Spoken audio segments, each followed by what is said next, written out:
అధ్యక్ష సురేష్ గారు, మాధవి గారు, పల్లా గారు వాళ్ళు అడిగిన ప్రశ్నకు సమాధానం చెప్పే ముందల ఒకసారి చరిత్ర కూడా చూడాల్సిన అవసరం ఉంది. అధ్యక్ష 1994 ముందల టీచర్ రిక్రూట్మెంట్ అంట జిల్లా స్థాయిలో జిల్లా పరిషత్ ఆధ్వర్యంలో జరుగుతుంది. అధ్యక్ష 1994లో సంస్కరణలు తీసుకొచ్చిన తర్వాత అది సెంట్రల్గా జరుగుతుంది మొదలైంది. అధ్యక్ష 1994 నుంచి ఇప్పటి వరకు మనం ఒక్కసారి కానీ చూస్తే 15 డిఎస్సీలు అధ్యక్ష తెలుగుదేశం పార్టీ హయాంలోనే నిర్వహించడం జరిగింది. అధ్యక్ష 2019 వరకు చూస్తే దాదాపు 2,20,000 పోస్టులు మనం నోటిఫై చేస్తే అధ్యక్ష దాంట్లో 1,80,000 పోస్టులు మనం భర్తీ చేసుకుంటాం జరిగింది. ఇదొక చరిత్ర అధ్యక్ష. అంతేకాకుండా అధ్యక్ష పెద్దలు ఇప్పుడే మాట్లాడుతూ నన్ను అడిగారు అధ్యక్ష, గత ప్రభుత్వంలో ఎన్ని పోస్టులు భర్తీ చేశారని అడిగారు అధ్యక్ష. గత ప్రభుత్వంలో అసలు నోటిఫికేషన్ కూడా 12/2/24 అంటే ఎన్నికలకి ఇంకా 2 నెలలు ఉన్నాయనగా కావాలని నిరుద్యోగ యువకుల్ని మబ్బు పెట్టేదానికి 6,100 పోస్టులు, అది కూడా 6,100 పోస్టులు నోటిఫై చేసి ఇంకా ప్రాసెస్ ప్రక్రియ కూడా పూర్తి చేయలేదు అధ్యక్ష. అంటే గత ప్రభుత్వంలో డిఎస్సి ద్వారా భర్తీ చేసిన పోస్టులు 0.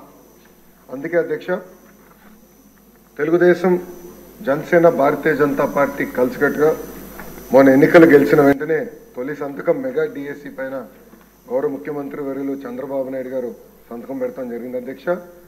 దాంట్లో మాధవి గారు కొన్ని విషయాలు అడిగారు. ఒకటి, ఏజ్ రిలాక్సేషన్ చేస్తే బాగుంటుందని కోరారు అధ్యక్ష.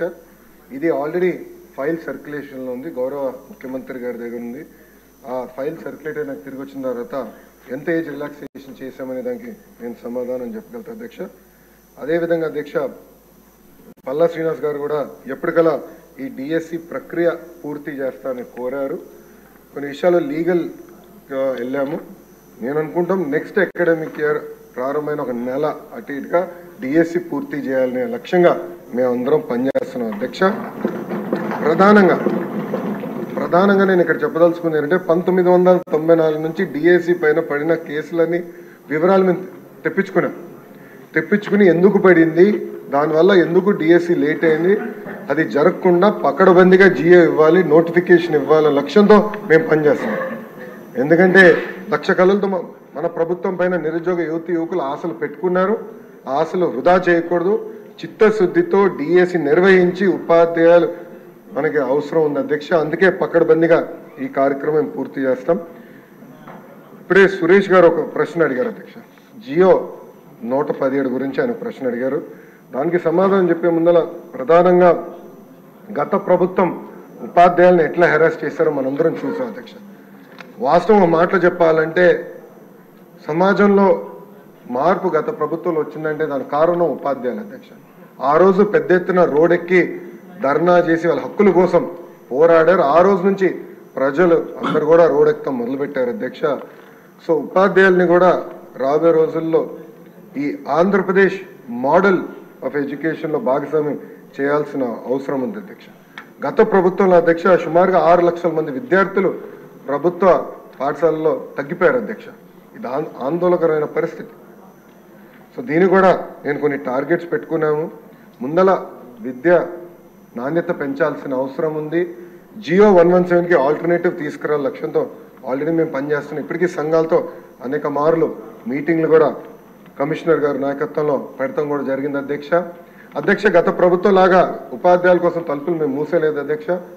ప్రతి వారం ఫ్రైడే 11 నుంచి 2 వరకు మా తలుపులు ఉపాధ్యాయుల కోసం తెరుస్తున్నాయి. వాళ్ళ సమస్యలు మేము తెలుసుకుంటున్నాం. ఒకవేళ వాళ్ళు రాకపోతే మా కమిషనర్ గారే సంఘానికి ఫోన్ చేసి మీరు ఎందుకు రాలేదు, మీకు టైం ఇచ్చాం కదా అని ఉల్టా మేమే ప్రశ్న అడిగి వాళ్ళని కూర్చోబెట్టుకుని, ఎందుకంటే మేము కూడా చాలా నేర్చుకోవాల్సిన అవసరం ఉంది అధ్యక్ష. ఎందుకంటే ఫీల్డ్లో ఉండేది ఉపాధ్యాయులు, సెక్రటరియట్లో ఉండేది మంత్రి గారు. ఫీల్డ్ రియాలిటీలు తెలుసుకోవాలంటే కంపల్సరీ ఉపాధ్యాయులతో మాట్లాడాల్సిన అవసరం ఉంది. నిరంతరం మేము చర్చిస్తున్నాం. గత 5 నెలలుగా చర్చలు జరుపుతున్నాం. జియో 117కి త్వరలోనే ఒక ఆల్టర్నేటివ్ తీసుకొస్తామని ఈ సభాముఖంగా ఉపాధ్యాయులకి గౌరవ సభ్యులు సురేష్ గారు కూడా నేను హామీ ఇస్తున్నా అధ్యక్ష. ప్రధానంగా అధ్యక్ష హెరాస్మెంట్ అనేది ఉండకూడదు. ఉపాధ్యాయుల బాధ్యత పిల్లలకి చదువు చెప్తాం. ఇన్ఫ్రాస్ట్రక్చర్ మానిటరింగ్ మేనేజ్మెంట్ మొత్తం ఇతర రాష్ట్రాల ఎస్టేట్ మేనేజర్స్ అనే పేరుతో అది మానిటర్ చేస్తున్నారు అధ్యక్ష. అట్లా ఒక ఆల్టర్నేటివ్ తీసుకురావాల లక్ష్యంతో మేము పనిచేస్తున్నాం. ఇప్పటికీ బాత్రూమ్ ఫోటోలు ఇవన్నీ కూడా ఉపాధ్యాయుల బాధ్యత కాదని చాలా స్పష్టంగా నేను చెప్తాను జరిగింది అధ్యక్ష. సో చాలా క్లియర్గా ఆంధ్రప్రదేశ్ మోడల్ ఆఫ్ ఎడ్యుకేషన్ తీసుకొచ్చే బాధ్యత మేము తీసుకుంటాం అధ్యక్ష. అధ్యక్ష చివరిగా ఒక మాట చెప్దలుచుకున్నాను అధ్యక్ష. గతంలో కూడా ఉపాధ్యాయులపైన వాళ్ళు ధర్నాలు చేసినప్పుడు అనేక కేసులు గత ప్రభుత్వం పెట్టింది. ఆ కేసులన్నీ కూడా సరైన కేసులు కావు, దొంగ కేసులు. ఎట్లయితే మీ పైన పెట్టారు, నా పైన పెట్టారు, అట్లనే ఉపాధ్యాయులపైన దొంగ కేసులు పెట్టారు అధ్యక్ష. ఇప్పటికీ నేను డీజీ గారితో కూడా మేము చర్చించాం. ఆ కేసులు కూడా త్వరలోనే మన ప్రభుత్వం తీయబోతుందని సభాముఖంగా ఉపాధ్యాయులందరూ నేను ఆలోచిస్తున్నాను. క్వశ్చన్ నెంబర్ 27 అండి, సాంఘిక సంక్షేమ మంత్రి శాఖ మంత్రి. అధ్యక్ష, మొదటి ప్రశ్నకు సమాధానం అధ్యక్ష. అంచనాలు సిద్ధం చేయడం ఏంటంటే అధ్యక్ష, త్వరలో పనులు చేపట్టడం అవుతుంది అధ్యక్ష. రెండో ప్రశ్నకు సమాధానం అధ్యక్ష, 15 కోట్ల రూపాయలతో 5 కొత్త హాస్టల్స్ నిర్మాణానికి చర్యలు తీసుకుంటున్నాం అధ్యక్ష. 2.56 కోట్ల రూపాయలతో 19 హాస్టల్ రిపేర్లు కూడా చేపట్టడం జరుగుతుంది అధ్యక్ష. 14 హాస్టల్లో స్వచ్ఛ భారత్ కింద శానిటరీ కాంప్లెక్స్ నిర్మాణం కూడా చర్యలు తీసుకున్నాం అధ్యక్ష. వివరాలు అనుబంధంలో పొందుపరచడం జరిగింది అధ్యక్ష. అరవింద్ బాబు గారు, గౌరవ సభ్యులు.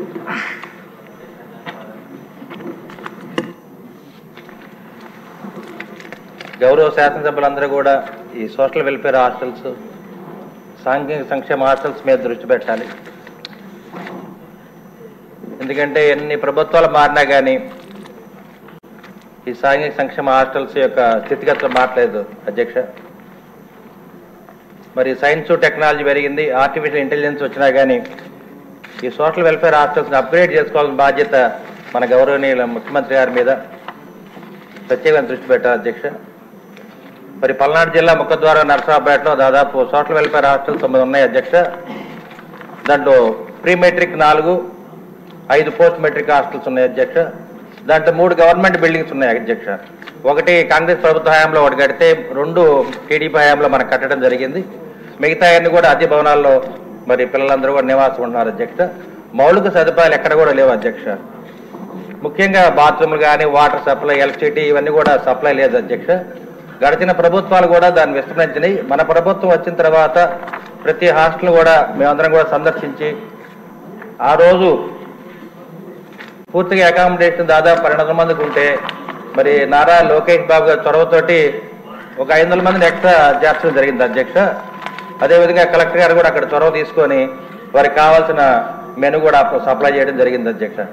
ఇవాళ ప్రతి సంక్షేమ హాస్టల్స్లో ప్రతి బిడ్డకి 1200 రూపాయల నుంచి ప్రతి నెల 1500 రూపాయలు మంజూరు చేయడం జరుగుతుంది అధ్యక్ష.